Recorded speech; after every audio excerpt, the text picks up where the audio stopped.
আসসালামু আলাইকুম।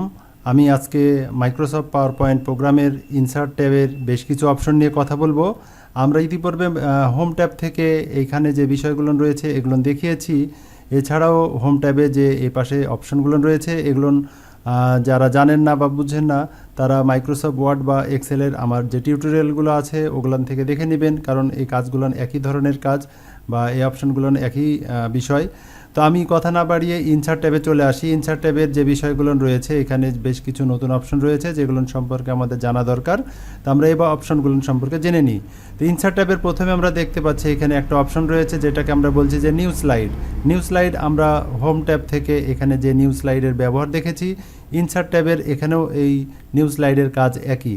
অর্থাৎ এখান থেকে আমরা যদি কোনো নতুন স্লাইড নিতে চাই তো কী ধরনের স্লাইড নিব এখান থেকে আমরা সেই কাজটা করতে পারি। এছাড়াও এখানে duplicate slide, slide from outline, reuse slide, এই অপশনগুলোর কাজ আমি আমার পূর্বের ভিডিওতে দেখিয়েছি। যারা জানেন না অবশ্যই আমার পূর্বের ভিডিওটা দেখে নেবেন।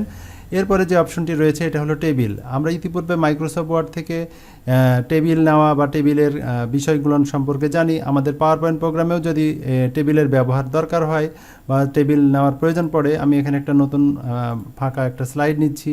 এখানে আমি টেবিল নিব, তাহলে এখান থেকে আমি যে কয়টা রো এবং কলাম নিব এখান থেকে আমি অ্যাড করতে পারি। সাপোজ আমি এখানে 4টা রো কলাম এবং বেশ কয়েকটা রো নিলাম। তো ক্লিক দিলে আমরা দেখতে পাচ্ছি এখানে টেবিল চলে আসবে। আমি যে টেবিলটা দেখতে পাচ্ছি এই টেবিলের যদি স্টাইল চেঞ্জ করতে চাই আমরা এখান থেকে বিভিন্ন রকমের স্টাইল আছে, এই স্টাইলগুলো চেঞ্জ করতে পারি। যেরকম আমার স্টাইলের দরকার সেরকম আমি এখান থেকে নিতে পারি। এছাড়াও আমাদের এখানে টেবিল নেওয়ার পরে আমরা যদি টেবিলটা না নিতে চাই বা টেবিলের মধ্যে তথ্য এন্ট্রি করতে চাই, এখানে ক্লিক করে যে তথ্যগুলো এন্ট্রি করবো এখান থেকে এন্ট্রি করতে পারি। আর যদি দরকার না থাকে তাহলে আমরা টেবিলটা সিলেক্ট করে ডিলিট চাপলে টেবিল ডিলিট হয়ে যাবে। এই হলো ইনসার্ট মেনুর টেবিলের কাজ। আর আমরা যদি এইটার মাধ্যমে টেবিল নিতে চাই তাহলে এখানে ক্লিক করলে আমরা কতটা কলাম এবং কতটা রো নিব সেটা লিখে ওকে করলেও সেম একইভাবে টেবিল তৈরি হবে।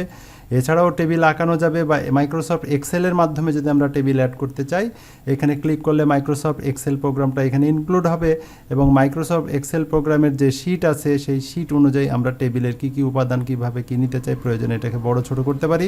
এখান থেকে সে রো এবং কলাম অনুযায়ী সাজিয়ে আমরা বাইরে ক্লিক করলে এই টেবিলটা আমাদের মাইক্রোসফট পাওয়ার পয়েন্টের স্লাইডে অ্যাড হয়ে যাবে। এই হলো আমাদের টেবিল নেওয়া বা টেবিল সংক্রান্ত যত রকমের অপশন আছে এর কাজ। এরপরে আমরা চলে আসি পিকচারের কাজ। আমরা যদি কোনো স্লাইডে বা কোথাও যদি পিকচার অ্যাড করতে চাই তাহলে পিকচারে ক্লিক করলে একটি পিকচার ডায়লগ বক্স আসবে। এখান থেকে আমাদের কম্পিউটারে রাখা যে পিকচারগুলো আছে সেগুলো যদি আমরা এখানে অ্যাড করতে চাই অ্যাড করতে পারবো। যে পিকচার এখানে অ্যাড করতে চাই সেই পিকচারটা সিলেক্ট করে ইনসার্টে ক্লিক করলে আমাদের এখানে অ্যাড হয়ে যাবে। এই হলো পিকচার অ্যাড করা। পিকচার অ্যাড করার পরে এই পিকচারকে মডিফাই করার জন্য বেশ কিছু অপশন দিয়ে দিবে, অর্থাৎ ফরম্যাট নামে একটা ট্যাব চলে আসবে।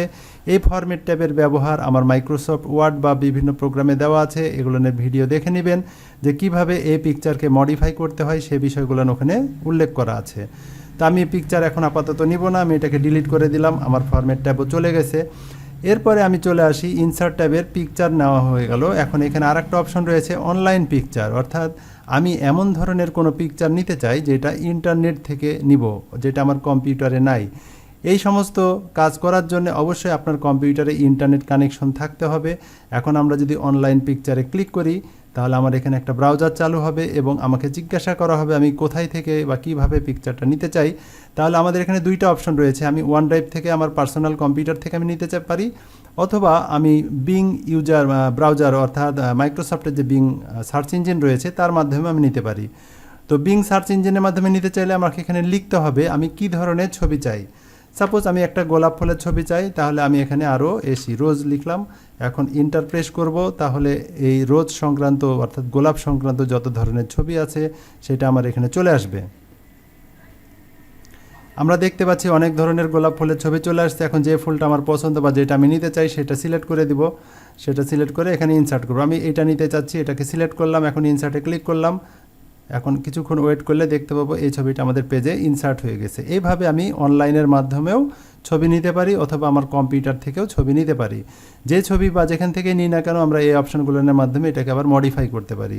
তো ঠিক আছে, আমি এটা ডিলিট করে দিলাম। এবার আবার ইনসার্টে চলে যাই, তাহলে আমরা পিকচার এবং অনলাইন অপশনটা বুঝে গেলাম।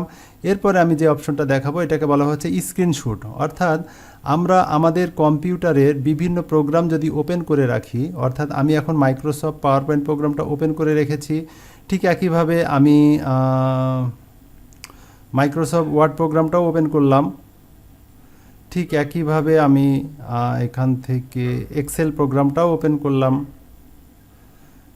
ঠিক একইভাবে এইখান থেকে আমি পাবলিশার প্রোগ্রামটাও ওপেন করলাম।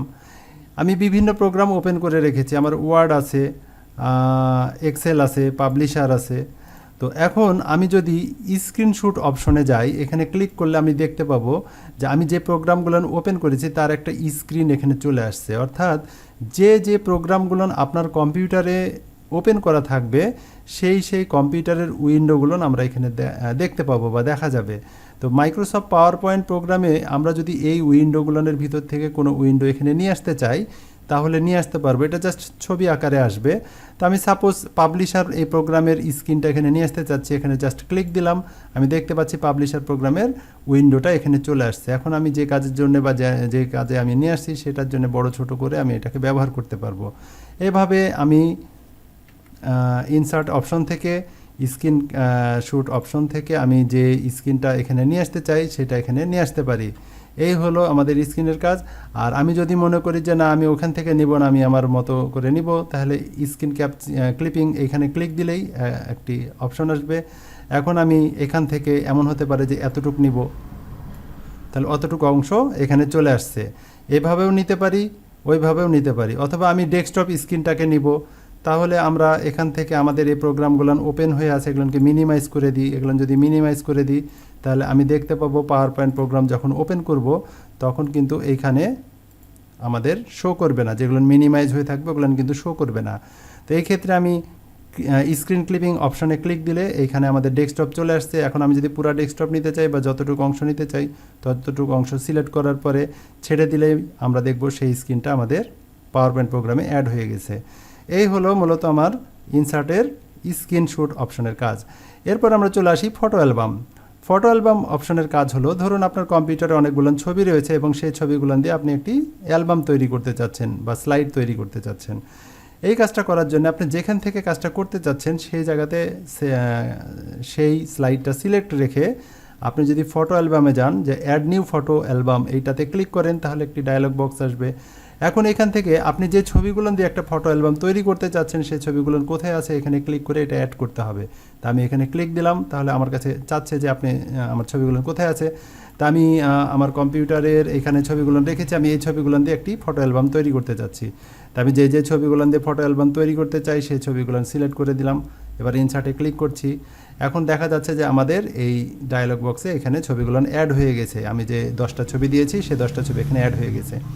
এই ছবিগুলো আমাদের স্লাইডে কিভাবে অবস্থান করবে তার জন্য এখানে পিকচার লেআউট রয়েছে, এখানে ফিট টু স্লাইড আছে, অর্থাৎ পুরো স্লাইড জুড়ে আমার এই ছবিগুলো থাকবে। আমি যদি এখান থেকে করে দিই 1 পিকচার, তাহলে পার স্লাইডে একটা করে পিকচার থাকবে এবং পিকচারের সাইজটা স্লাইডের চাইতে একটু ছোট হবে। আর আমি যদি ফিট টু স্লাইড করি তাহলে ফুল স্ক্রিন, অর্থাৎ স্লাইডের একদম এ মাথা থেকে এই মাথা পর্যন্ত পুরো পেজ জুড়ে পিকচারগুলো অবস্থান করবে।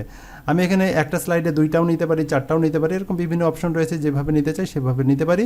আমি আপাতত 1 সিলেক্ট করে দিলাম। এরপরে আমরা এখান থেকে ফ্রেম শেপ কীরকম নিতে পারি, মানে ছবিগুলো কীভাবে শো করবে। এখানে রেক্টেঙ্গল মানে 4 কোণা করা আছে, আমি যদি রাউন্ডেড নিই তাহলে এই ছবিগুলোর কর্নারটা একটু রাউন্ডেড হবে, দেখতে ভালো লাগবে। এইভাবে যাবতীয় সেটিংস এখানে পরিবর্তন করার পরে ক্রিয়েট বাটনে ক্লিক করলে আমরা দেখতে পাবো আমরা যে ফটো অ্যালবাম তৈরি করলাম সেই ফটো অ্যালবাম তৈরি হয়ে গেছে। অর্থাৎ এইখানে আমাদের প্রথমে একটা স্লাইড দিয়ে দিয়েছে, লেখা আছে ফটো অ্যালবাম, এবং তারপর থেকে যে স্লাইডগুলো রয়েছে সেগুলো ক্রমান্বয়ে একের পর একটা সাজিয়ে দিয়েছে। আমি আমার যে ছবিগুলো সিলেক্ট করে দিয়েছি সেগুলো দিয়ে আমার ফটো অ্যালবামটা সাজিয়ে দিয়েছে। এখন আমরা যদি মনে করি এই ফটো অ্যালবামটা একটু পরিবর্তন করতে চাই, আমি এই ছবিটাকে নিচে দিব, এটাকে উপরে দিব, এরকম যদি করতে চাই তাহলে আমাকে ইনসার্টে গিয়ে এই ফটো অ্যালবামে গিয়ে এখানে এডিট ফটো অ্যালবামে ক্লিক করলে আবার সেই অপশনটা দিয়ে দিবে। এখন আমি এই ছবিটাকে নিচে দিতে চাচ্ছি বা এটাকে উপরে নিতে চাচ্ছি, তো এটা করার জন্য এটাকে সিলেক্ট করার পর এখানে টিক চিহ্ন দিয়ে দিব, টিক চিহ্ন দিয়ে দিলে এখানে অপশন দিবে, এখানে চাপ দিলে ওইটা দেখতে পাবো যে এটা নিচে নেমে গেছে এবং যেটা নিচে ছিল এটা স্বাভাবিকভাবে উপরে উঠে গেছে। এভাবে আমি পরিবর্তন করতে পারি, বা এই সমস্ত স্লাইডের যদি আমি কালার পরিবর্তন করতে চাই বা ফ্লিপ করতে চাই তো বিভিন্নভাবে এটাকে মডিফাই করতে পারবো। হয়ে গেলে আপডেটে ক্লিক করলে আমরা দেখতে পাবো যে এটা উপরে ছিল, এটা নিচে নেমে গেছে বা নিচেরটা উপরে উঠে গেছে। এই হলো আমাদের ফটো অ্যালবাম অপশনের কাজ, অর্থাৎ এই হলো আমাদের ইমেজ অপশনের কাজ। ইনসার্ট মেনুর এখানে অনেকগুলো অপশন রয়েছে যেগুলো নতুন, আমরা অন্যান্য প্রোগ্রামে দেখিনি, যেটা আমরা মাইক্রোসফট পাওয়ার পয়েন্টের মাধ্যমে এখান থেকে দেখে আমরা এটাকে অভিজ্ঞতাটাকে কাজে লাগাতে পারি। তো এই ছিল আমার ভিডিও। ভালো লাগলে অবশ্যই আমাকে লাইক করবেন, কমেন্টস করবেন। আপনার একটি কমেন্টস আমার কাজের উৎসাহকে বাড়িয়ে তোলে। আমার কথার মধ্যে বা আমার বোঝানোর মধ্যে যদি কোনো ভুলভ্রান্তি হয়ে থাকে অবশ্যই আমাকে কমেন্টস করে জানাবেন। সবাই ভালো থাকবেন, ধন্যবাদ।